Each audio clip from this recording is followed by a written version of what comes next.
Hello मित्रों, आज हम आपको कक्षा 10 की क्षितिज नाम से ये पुस्तक चलती है और कक्षा 10 के लिए हिंदी की पाठ्य पुस्तक।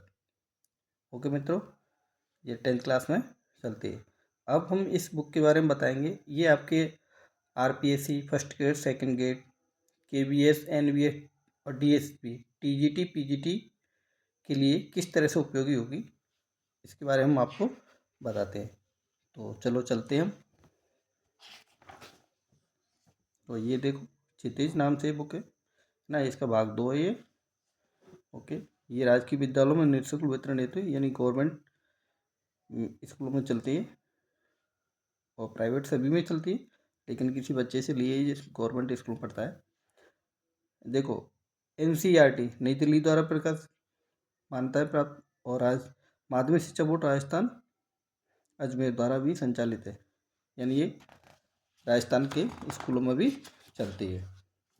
तो इस बुक की खासियत क्या है, इसके बारे में बताते हैं। ये आपके लिए कहाँ पर काम आने वाली पुस्तक है। देखिए, ये है आपके सिलेबस दे रखा है इस बुक के अंदर, पाठ्यक्रम है ना। ये खंड काव्य है जिसमें अपने सूरदास जी, तुलसीदास जी, देव जी, जयशंकर प्रसाद जी, सूर्यकांत त्रिपाठी, इनको निराला जी के नाम से भी जाना जाता है, नागार्जुन जी, गिरिजा कुमार माथुर जी और ऋतुराज जी, मंगलेश डबराल जी। अब ये खंड काव्य है ना, जिसमें स्वयं प्रकाश, नेताजी का चश्मा, रामरस बेनपुरी, बाल गोविंद भगत, यशपाल, लखनबी अंदाज, सर्वेश्वर दास सक्सेना, इनकी मानवीय करुणा की दिव्य चमक। यहाँ पर देखो, मन्नू भंडारी जी, एक कहानी ये भी, महावीर प्रसाद द्विवेदी जी, स्त्री शिक्षा के विरोधी कुतर्कों का खंडन, यतीन्द्र मिश्र, नौबत खाने में इबादत और बदंत आनंद कौशल्यायन, इनकी संस्कृति। ये इनके पाठ हैं। अब देखो, हमारे लिए उपयोगी कहाँ है। ये सूरदास जी हैं। सूरदास जी के बारे में बताया गया है, इनका जीवन काल परिचय बताया गया है, इनकी प्रमुख कृतियाँ भी बताई जाती हैं, ठीक है। और ये जो पंक्ति है ना, ये सीधी यहाँ से किसी एक पंक्ति को उठा करके आपको एग्जाम में रख दिया जाता है। तो इसलिए इस बुक को पढ़ना भी बहुत ज़रूरी है, ठीक है। और केबीएस, एनबीएस में और डीएसएस तो इस बुक को ही प्रेफरेंस दी जाती है, क्योंकि ये टेक्स्ट बुक होती है और यहाँ से सीधा क्वेश्चन उठाया जाता है और ये सिलेबस में लगी हुई होती है ना। तुलसीदास जी है, इनके बारे में, प्रसाद जी इनके बारे में, इन सब के बारे में आपको बताया जाता है, ठीक है। तो अब देखो, हम चलते हैं। ये हमारे 1857 की जंग आज़ादी के शहीदों को सलाम, सैनिकों की, है ना, ये के ऊपर एक गीत है। तो देखो, अभी यहाँ पर सूरदास जी के बारे में बता रहे हैं। पहला ही लेसन है, सूरदास जी का जन्म, है ना, और इनके अनुसार मथुरा के निकट जो भी है बताया जा रहा है। अब देखो, इनके जो ग्रंथ है, सूरसागर साहित्य लहरी और सूर सारावली में सूरसागर की सर्वोदय लोकप्रिय है। तो देखो, इनके बारे में ये भी बताया जा रहा है कि कौन सी कृति इनकी लोकप्रिय है। इस तरह से सभी में यही बताया गया है। फिर यहाँ पर ये आपके पद आपको दिए रखे हैं, ठीक है मित्रों। अभ्यास प्रश्न भी दे रखे होते हैं, है ना, और ये शब्द समता दे रखी होती है ना।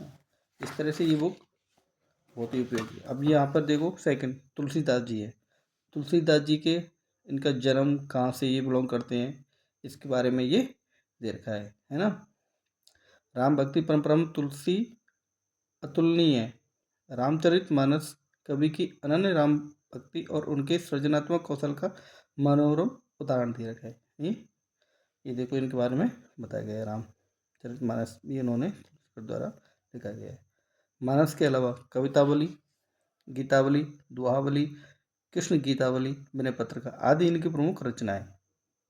ओके मित्रों, और अवधी और ब्रज दोनों भाषाओं पर इनका समान अधिकार था। 1623 ईस्वी काशी में उनका देवसान हो गया। यानी इनके जो जीवन परिचय है उसके बारे में बताया गया है, ठीक है। अब देखो, ये रामचरितमानस है ना, ये विनय पत्रिका, कवितावली, ये सब इनके बारे में बताया गया है। फिर यहाँ पर ये देखो,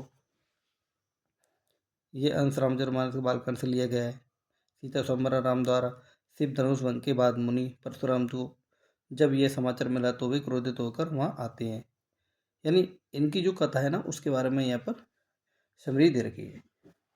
ये देखो यहाँ पर, ये देखो, ये इतनी अच्छी बेहतरीन तरीके से समरी दे रखी है।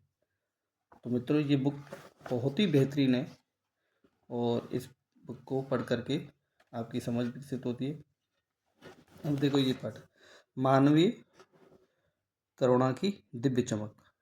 ये देखो, मानवीय करुणा की दिव्य चमक, इसमें मानवता के बारे में बताया गया है कि मानव कैसा दयालु होना चाहिए। ठीक है, अब ये देखो देखो मनु भंडारी जी के बारे में बताया। ये मनु भंडारी जी है ना, इनका जन्म कहाँ से बिलोंग करती है और क्या इनका योगदान है। ठीक है, क्या इनकी शिक्षा है और इनकी प्रमुख रचनाएं देखो ये। ठीक है, ये इनकी प्रमुख रचनाएं। तो ये बुक बहुत ही बेहतरीन बुक है। ठीक है मित्रों, इसको पढ़ना बहुत ही बेहद ज़रूरी है, इससे आपकी समझ विकसित होगी। तो फिर मिलते हैं एक नई बुक के साथ में। ओके मित्रों, यदि हमारी बुक का आपका समझाया हुआ आपके अगर दिल को छू जाए कोई बात तो प्लीज़ लाइक एंड शेयर करें। फिर मिलते हैं किसी नई बुक के साथ में। थैंक यू मित्रों।